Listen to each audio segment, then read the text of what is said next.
In the name of Allah, the entirely merciful, the especially merciful, may peace, mercy, and blessings of Allah the Almighty be upon all of you.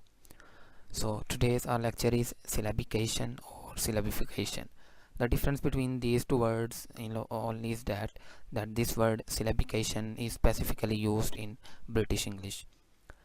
The same lecture you can watch in Urdu or Hindi as well. I have provided the link in the description below. So let's start. So the division of words into syllables, this is the simple definition and the simple process which we do in syllabication. So there are two criteria for syllabication, or there are two criteria for hyphenating a word. So when we talk about hyphenating a word, so actually this approach leads us to morphology.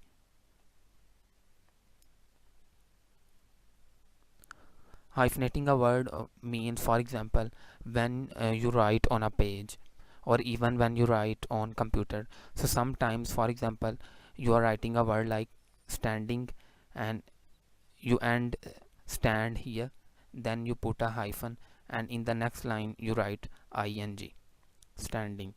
So this is the hyphenating when you break the word. So in this for this hyphenating there are two approaches. One is the morpheme boundaries, which is the British approach, and the other is the syllable boundaries, which is the American approach. And you know that morpheme approach is totally related to your to morphology. For example, according to morpheme approach, standing should be divided in this way, because stand is a morpheme, stand is a free morpheme, you know, and the ing is the derivational morpheme. But in syllable approach, they'll look more on what the word will pronounce, how the word is pronounced. So the same like that, you should break the word into hyphenation. So these are two approaches, morpheme boundaries and syllable boundaries. But in this lecture we are more focused on phonetic approach. We are looking at the pronunciation, and we are looking at how the words are perceived by listeners, and how the listeners think that the word should be divided into two syllable, or in which possible combination a word should be divided. So for example, we have a word knowing. So if I transcribe this word knowing, so it will be divided into two syllable, and this word has two syllable. And in this word, both the morpheme boundaries approach and the syllable boundaries approach are coincidence, because no and ing, similarly no and ing, no is the free morpheme and ing is the derivational morpheme. But this is not the case always. For example, this word standing, if I divide it into according to morpheme approach, so I will divide it in this way, stand and ing. But maybe this word could be pronounced like, or could be divided into syllable like stan and ding. So once again here the problem is in the listener. Sorry, it is not the problem, we should not say that it is the problem, but it is how you perceive.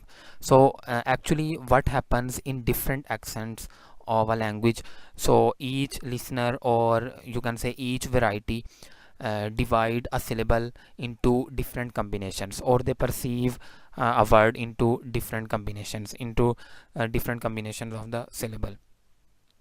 For example, this word master, now this is only one word, it is the free morpheme.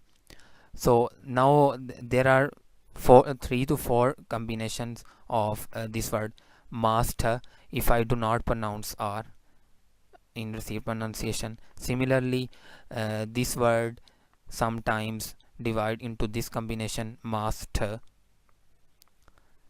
Even sometimes some speakers or some listeners do it like that, mast or ma sita. So once again, there is a difference in different accents and how the listeners perceive these words. Maybe someone say no, it should be like master. The other one say no, it should be master. The other one say it should be mast or mast. Similarly, this word also have many combination: extra or extra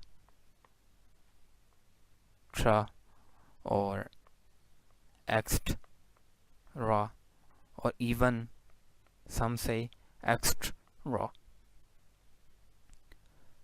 And these are the two examples that in Oxford Dictionary extra has not been hyphenated, whereas in Merriam-Webster extra has been hyphenated. Hyphenated means that it has been divided into two syllables. So these are this also variate in dictionaries. Now, for example, as we have take the example of extra, that there are many combinations of this word. So what why these combinations are possible, or why these different combinations occur? So actually, the first one is due to different accents. Then rapidity of speech, how fast you are speaking. For example, one say extra, the other one say extra. Then level of formality. Maybe in formal and informal situations, we may divide word into different syllables or different combination of syllable. Similarly, communicative situation, in which communicative situation you are speaking. According to that, you may divide word into different possible combination of syllable. And moreover, these problems also suggest that we should not look only at how syllables are produced. That is, we should not look only at phonetic approach, but we should also investigate the possible uh, combinations of particular phonemes. That yes, these 2 to 3 phonemes can occur together. These two phonemes can occur together, then we should divide the syllable. So these all things we are going to look at in phonetics and in the phonological approach to syllable. So this is all about to do today's lecture. I hope you would have understood it. So in the next lecture we are going to look at phonetics. Don't forget to give your feedback. Remember, in your prayers. Jazakallahu khairan and thank you.